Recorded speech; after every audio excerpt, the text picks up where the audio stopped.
My MIL and husband kicked me out with my baby, but when they learned my true identity, they rushed back. Please stay with me as I tell my story. And please, do not forget to support our channel by subscribing to our channel, liking our videos, and sharing your loved ones. Your support means the world to us. Now to our story. Poke. Imagine being thrown out of your own home by the very people who should have loved and protected your husband and your mother-in-law, and with a newborn in your arms, no less.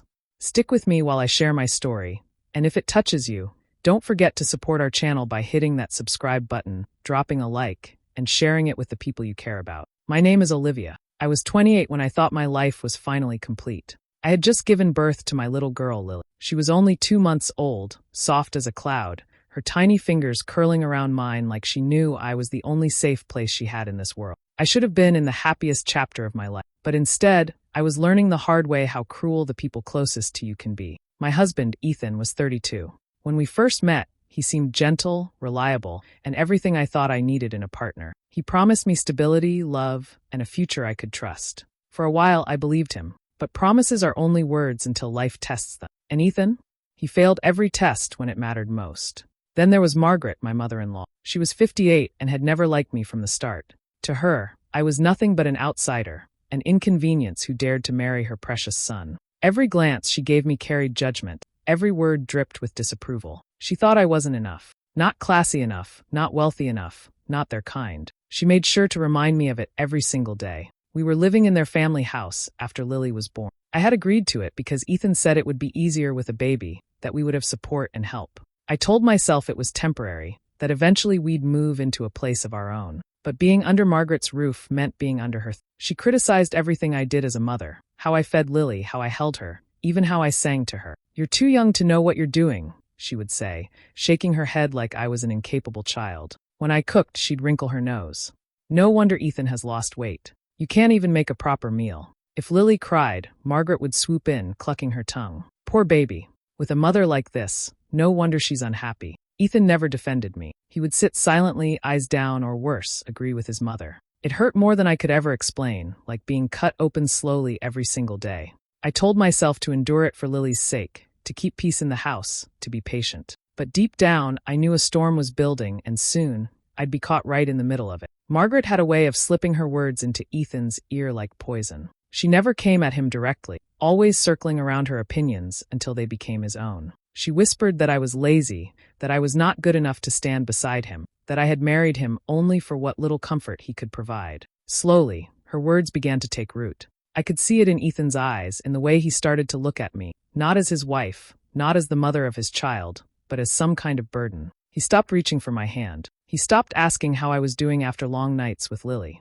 His affection faded, replaced with short answers and cold glances. If I tried to talk to him, he brushed me off like I was a noise he wanted to escape. The walls of that house felt smaller every day. I was surrounded by people, yet I had never felt more alone. After giving birth, I was already struggling to feel like myself again. My body ached, my mind felt heavy, and some nights I cried quietly while Lily slept in my arms.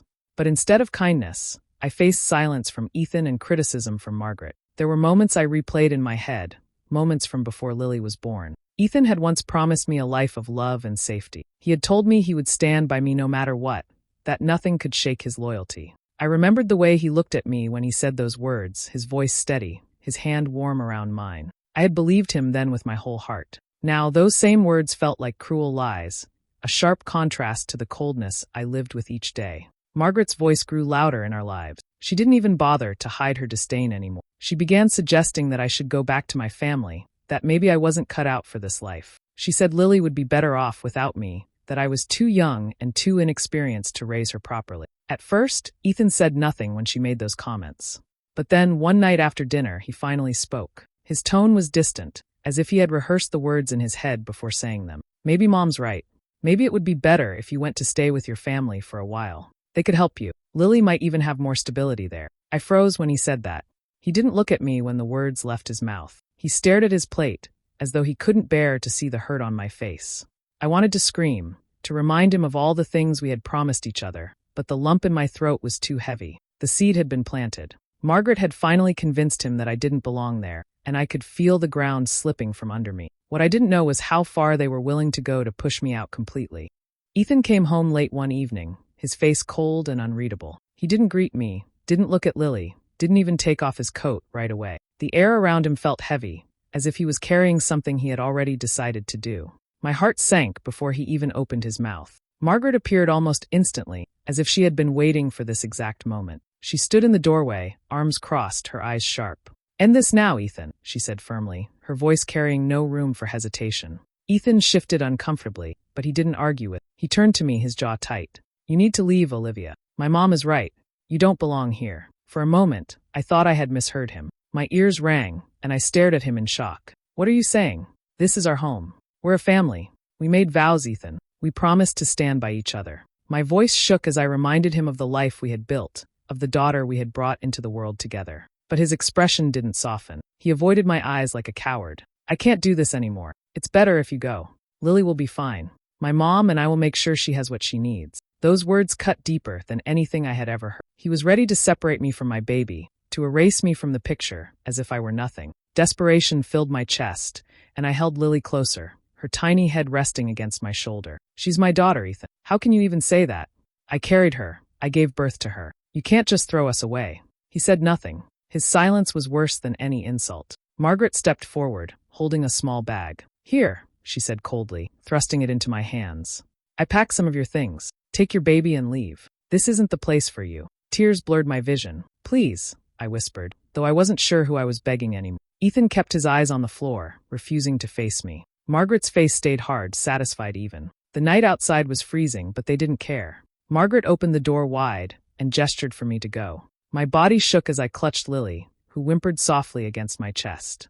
I stepped out into the darkness with that single bag in one hand and my daughter in the other. The door shut behind me, the sound echoing in my chest like a final blow. On the porch, I stood for a moment, my tears streaming freely. The two people who should have been my safe place, my husband and his mother, had chosen to abandon me. I held Lily tighter, whispering to her through my sobs. "It's just us now, but I promise, I won't let you down." With that promise, I walked away from the house, carrying both my baby and the weight of a betrayal I would never forget. The night felt endless as I carried Lily through the quiet streets, searching for anywhere we could rest. I had a little money tucked away, just enough to get us through a few days. My hands shook when I handed the cash to the man at the desk of a rundown motel. He didn't ask questions. He gave me a key and pointed me toward a room at the far end of the hall. Inside, the room smelled of damp carpet and old smoke, but it had a bed and 4 walls. I laid Lily down gently on the thin blanket, then sat on the edge of the mattress and finally let myself break. My body trembled as the tears came hard,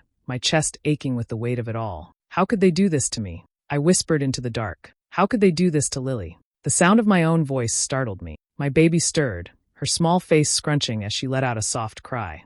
I hurried to lift her, rocking her against my chest. My tears fell onto her tiny head as I hummed softly, trying to keep her calm even while my own world felt like it was falling apart. The next day, reality struck. I didn't have much food, only a few snacks I had packed before Margaret shoved me out. I walked to a corner store nearby and bought the cheapest formula I could find, hoping it would last. Every dollar I spent felt like a piece of my future slipping away. Feeding Lily in that cramped room was both a struggle and a blessing. She was hungry often, and I worried constantly if I was giving her enough. Some nights I skipped eating so that she could have everything she needed. My stomach would twist with hunger, but I held on, whispering to myself that my child came first. The loneliness was crushing. No one to lean on, no one to talk to. I would stare at the cracked ceiling late at night, my arms wrapped around Lily, and wonder if I was strong enough to survive this.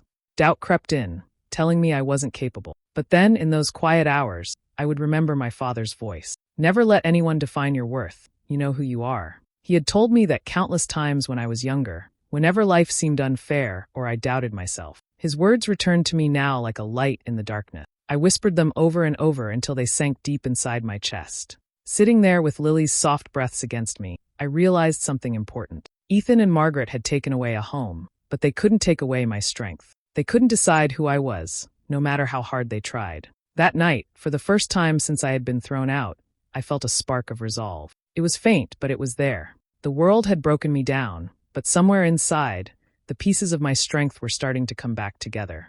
As I sat in that small motel room with Lily asleep beside me, memories of my past began to surface. People who looked at me now would never guess where I came from. They only saw a tired young mother with no money and nowhere to go. But the truth was very different. My father, Jameson Carter, had been a man of both success and humility. He built his fortune through years of hard work, running a business empire that stretched across several states.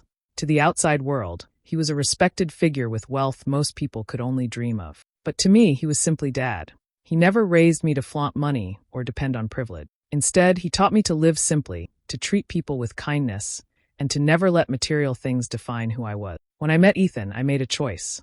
I never told him about my family's wealth. I wanted to know if his love for me was real. I wanted someone who cared for me as a person, not for the name I carried or the money that stood behind it. Ethan had seemed genuine back then, and I believed I had found what I was looking for. Keeping my background hidden felt like the right decision. But life has a way of exposing the truth, whether you want it or not. My father passed away before Lily was born, leaving me not only with his memories but also with responsibility. I inherited control of a large part of his business and a fortune that could change anyone's life. For months, I didn't touch it. I didn't feel ready. I didn't need luxury. I thought I had love, and that was enough. Now, sitting in that broken-down motel with my baby, I saw things more clearly. Ethan and Margaret had cast me aside because they thought I had nothing. They looked at me like I was beneath them, as if I wasn't worthy of a place in their home. They had no idea who I truly was, or the power I carried in silence. The thought stung at first. They hadn't rejected me because of any real failure on my part. They rejected me because they assumed I was small, powerless, and unimportant. But the truth was far from that. I ran my fingers gently over Lily's soft cheek and whispered, "They think we're nothing, but they don't know who we are. One day they will." For the first time since being thrown out, I didn't just feel broken. I felt a quiet strength rising inside me. It wasn't about the money, and it wasn't about revenge, not yet. It was about knowing my worth, something my father had always taught me. Ethan and Margaret had treated me like dirt under their shoes, but they had no idea they had pushed away someone who could stand on her own without them. They thought they had ended me, but in truth, they had only awakened a side of me I had kept hidden for too long. Leaving the motel behind felt like the first real step toward something better. I called Mr. Grant, my father's trusted lawyer, who had stood by our family for years. He didn't ask questions when he heard my voice shake over the phone. Instead, he arranged everything quickly, making sure I had a safe place to go. Within a few days, I packed the little I had and moved into one of my family's estates in another city. The house was quiet, surrounded by tall trees and open space. It wasn't the grand wealth that comforted me, it was the peace. For the first time since Lily's birth, I felt like I could breathe. I carried her through the rooms, whispering promises that this would be her new home, a place where no one could tell us we didn't belong. Mr. Grant met me there, sitting across from me at the kitchen table with his kind, steady expression. "Your father trusted you with more than just his fortune. He trusted you to carry his legacy. You don't need to rush, but when you're ready, everything is waiting for you." His words were calm, never pushing, but reminding me that I wasn't as powerless as I had been made to feel. I started taking steps forward. One of the first was therapy. I had carried too much pain, too many sleepless nights, and I knew I couldn't heal if I didn't face it. Each session helped me release a little more of the weight that had been pressing down on me. I learned to trust my voice again, to believe that my feelings mattered. Lily thrived in the new environment. She laughed more, her little hands reaching for me with joy instead of restlessness. Watching her grow stronger reminded me of my responsibility, not only to provide for her, but to show her what resilience looked like. Through Mr. Grant, I reconnected with several of my father's old business partners. They spoke of my father with respect, telling me stories about his honesty and the way he treated people. "He believed in doing things the right way," one of them said, smiling, "and he believed you had that same strength in you." Their support gave me the push I needed. Slowly, I began to take control of the business left in my care. I didn't know everything, but I was willing to learn. Each step I took reminded me that I was more than what Ethan and Margaret had tried to convince me of. One night, after putting Lily to sleep, I stood at the window of the estate, looking out at the quiet world. My reflection stared back at me, stronger than before. "I will never beg for scraps from people who discarded me," I whispered to myself. It was no longer about proving them wrong. It was about proving to myself that I was capable, that I could rise after being pushed down. And with each passing day, my confidence grew, just as my father had always believed it would. Back in the town I had left behind, Ethan and Margaret's world started to fall apart piece by piece. Ethan had always relied on his job to give him some sense of control, but he had no idea that the company he worked for had quiet ties to my family's businesses. It didn't take long before his position was cut during a restructuring. He came home one afternoon with nothing but a thin envelope in his hands, his pride shattered though he refused to admit it. Without his paycheck, the bills piled up quickly. The house that once felt so secure turned into a place of constant worry. The mortgage notices came, credit cards reached their limits, and the savings they thought would last began to disappear faster than they imagined. Margaret tried to keep control of the household, but the stress weighed on her heavily. Her health began to decline, headaches, sleepless nights, and constant fatigue. She had spent years thinking she could manage everything, yet now she struggled just to keep the lights on. Instead of facing their mistakes, they turned their anger toward me. They told neighbors and friends that I had abandoned Ethan, that I had walked away from my marriage and left him to suffer. Margaret's voice was sharp when she spread the story, making herself look like the victim and me the villain. But people weren't quick to believe her. Many had seen the way she treated me over the years. They had noticed the coldness in Ethan's behavior long before I left. The more they tried to tarnish my name, the more isolated they became. Ethan carried his regrets quietly. At night, when the house was dark, he would think about the promises he once made to me, about Lily's tiny face when she was first born. A part of him knew he had failed as a husband and as a father, but pride held him back. Rather than admitting the truth, he clung to the story his mother told, repeating it as if saying it enough times would make it real. Their lives became smaller. Friends stopped visiting. Invitations no longer came. The respect Margaret once demanded in the community faded away. People avoided them, whispering about their troubles when they thought they couldn't hear. Ethan tried to find work again, but each attempt ended in rejection. His confidence dwindled, leaving him restless and bitter. Margaret, who had always believed she could control everything, now sat in silence most days,